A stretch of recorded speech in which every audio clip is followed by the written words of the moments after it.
पठान बहू। जानकी अपनी नई बहू रिया के कमरे में सुबह सुबह जाती है और अपनी बहू से कहती है, बहू आज तेरी पहली रसोई है, खाना बनाना है या नहीं? जाकर रसोई में कुछ मीठा बना दे, और हाँ कुछ अच्छा ही बनाइयो। माँ जी मैं ऐसे ही कुछ नहीं बनाऊंगी, मुझे यहाँ वहाँ का खाना पचता भी नहीं है, मैं बस दुबई की डिलीशियस चीज़ें ही खाती हूँ। हैं? बहू आज तक तूने दुबई की शक्ल भी नहीं देखी और यहाँ पर इतनी लंबी लंबी डींगे हाँक रही है। माँ जी आप कितनी बड़ी गलतफहमी में जी रही हो, मैं कोई डींगे नहीं हाँक रही हूँ, आपको नहीं पता शायद। दुबई तो मानो जैसे मेरा ससुराल ही हो, महीने में 2 बार दुबई तो जाती ही थी मैं। मुझे नहीं पता था कि तू इतनी बड़ी बड़ी जगह भी घूम चुकी है। ये सब सच है या फिर तू बस फेंक रही है? माँ जी अंधे को सब अंधे ही लगते हैं, वैसे ही आपको भी लगता है, जैसे आप कहीं नहीं गई तो आपको लगता है कि मैं भी नहीं गई हूँ। पर माँ जी मैं दुबई की पठान की तरह रहती थी। रिया की बात सुनकर जानकी हैरान हो जाती है और सच में अपनी बहू को पठान बहू समझ लेती है। उसके बाद जानकी किसी से भी अपनी बहू को मिलवाती तो पठान बहू कहकर ही मिलवाया करती। ऐसे ही एक दिन जानकी की पड़ोसन विमला जानकी के घर आती है और जानकी से कहती है, अरे जानकी, मैंने तेरी बहू के काफ़ी बड़े किस्से सुने हैं कि वो पठान बहू है, क्या ये सच है? हाँ ये सच है। शादी से पहले मेरी बहू दुबई जाती रहती थी। बहू ने बताया कि उसे वहाँ के लोग पठान भी बोलते हैं, तभी तो मेरी बहू पठान बहू है। अरे बस पी कर जानकी, तेरी बहू पठान बहू नहीं बल्कि फेंकू चंद बहू है जो इतना फेंक रही है। ये क्या बोल रही है? मेरी बहू कोई फेंक कुचन नहीं है, बल्कि वो सच ही बोलती है। अच्छा ऐसा है तो अपनी बहू से बोलना कि दुबई की कोई फ़ोटो तो होगी ही, दिखाए फिर मुझे। विमला की बात सुनकर जानकी अपनी बहू रिया को वहाँ बुलाती है और कहती है, बहू तू तो कितनी बार दुबई गई है, ज़रा अपनी दुबई वाली तस्वीर तो दिखा। मैं तो कभी दुबई गई नहीं, लेकिन तेरी तस्वीर में तो देख लूँ कि कैसा होता है। तस्वीर? माँ जी तस्वीर तो नहीं है मेरे पास, वो क्या है ना, वहाँ मुझे बस बुर्ज खलीफा ही सबसे अच्छा लगता था, जहाँ मैं ज़्यादा जाया करती थी, और वहाँ पर तो फ़ोन ले जाने भी नहीं देते। ये किसने कहा कि बुर्ज खलीफा में फ़ोन नहीं ले जाने देते? तो पक्का दुबई ही जाती थी ना, या बस सबके आगे खुद को दुबई की पठान बहू बताना चाहती है? आंटी जी काश ऐसा होता कि मैं झूठ बोल रही होती। आपको पता भी है दुबई वाले तो मुझे खुद ही बुलाते रहते हैं, वहाँ पर मेरी इतनी जान पहचान है।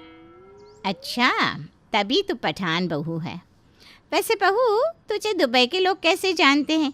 क्योंकि मैंने तो ये सुना है कि तेरे माँ बाप काफ़ी गरीब थे, फिर तो दुबई कैसे गई?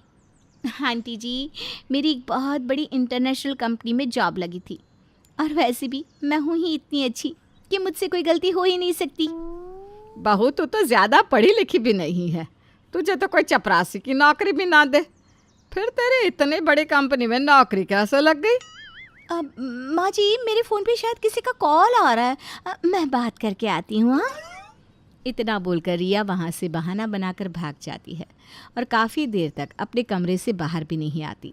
कुछ देर बाद जब उसकी सास अपने कमरे में आराम कर रही होती है, तभी रिया एक बहुत सॉफ्ट सा कंबल लेकर आती है और अपनी सास को दिखाते हुए कहती है, माँ जी ये देखिए ये कंबल कितना सॉफ्ट है, यहाँ ऐसा कंबल कहीं भी नहीं मिलता। पता है जब मैं दुबई गई थी तो वहाँ के लोगों ने मुझे ये कंबल दिया था। बहू ये कंबल ये तो मैं चांदनी चौक से 500 में ले आऊँ, अब इतना भी मत फेंक। माँ जी सच में ये कंबल चांदनी चौका नहीं है, इसकी क्वालिटी देखिए, कपड़ा देखिए, सब कितना अच्छा है। आपने तो वही बात कर दी कि इंसान को भले ही सोने की चम्मच दे दो पर वो तो अपनी उंगली ही चाटेगा। बहू एक काम कर, तू दुबई से तो बहुत कुछ लाई होगी ना, मैंने तो सुना है दुबई का सोना भी बहुत अच्छा होता है, वो दिखा तो मानूं मैं। पता नहीं है माँ जी के मन में शक कैसे आ गया, चाहे मैं कुछ भी कहूँ या कुछ भी करूँ, लेकिन माँ जी तो अब बार बार मुझे फेंकू ही बोल रही है। क्या हुआ बहू, मन में फिर कोई नया बहाना बना लिया? नहीं नहीं माँ जी कोई बहाना नहीं बनाया, आप तो यहाँ बैठो और अपने मन में मेरे खिलाफ शक पैदा करो, क्योंकि आपको तो बोलने का कोई फ़ायदा ही नहीं है। बड़ी आई पठान बहू। अरे बोलने से ही तो पठान बहू नहीं बन जाएगी। अब रिया का फेंकना और नहीं चल रहा था। रिया की झूठ का पासा उस पर ही उल्टा पड़ जाता है।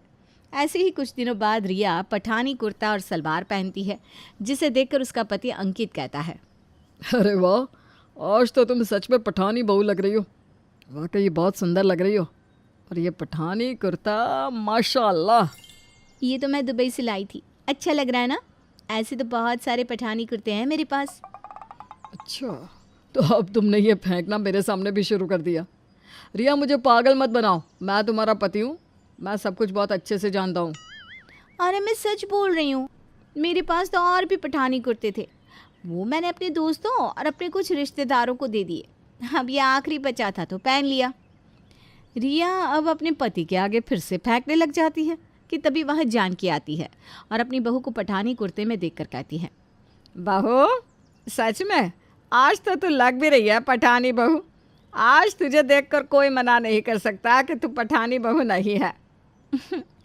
माँ जी, मैं तो शुरू से ही बोलती हूँ कि मैं दुबई घूमती रहती हूँ और वहाँ के लोग मुझे पठानी ही बोलते हैं, लेकिन आप लोग ही हो जो मेरी बातों पर विश्वास ही नहीं करते।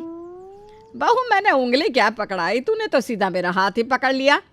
मैंने बस ये बोला है कि तू पठानी बहू लग रही है, ये नहीं बोला कि तू सीधा दुबई से ही लैंड हुई है। अपनी सास की बात सुनकर रिया वहाँ से चली जाती है।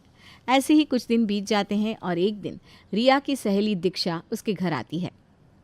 क्या हुआ रिया, शादी के बाद तेरा दुबई जाने का सपना पूरा हुआ या अब भी तू सपने ही देख रही है? क्या सपना? लेकिन बहू तो बार बार यही बोलती है कि मैं दुबई बहुत बार जा चुकी हूँ। क्या है ये बहू, मतलब सच में तू हमारे आगे ये सब बस फेंक रही थी? माँ जी, मैं तो बस मजाक कर रही थी और कुछ नहीं। रिया, अब तो रहने दो। अरे जब से शादी हुई है तुम खुद को दुबई में रहने वाली बताती और सबके मुंह से भी यही सुनना चाहती थी कि तुम एक पठान बहू हो, पर तुम तो गवार बहू निकली। रिया सभी के आगे झूठ बोला करती थी, लेकिन जब रिया का सच सबके सामने आता है तो रिया की नज़र शर्म से झुक जाती है और उसके बाद वो प्रॉमिस करती है कि आगे से वो कभी भी दुबई जाने का झूठ नहीं बोलेगी।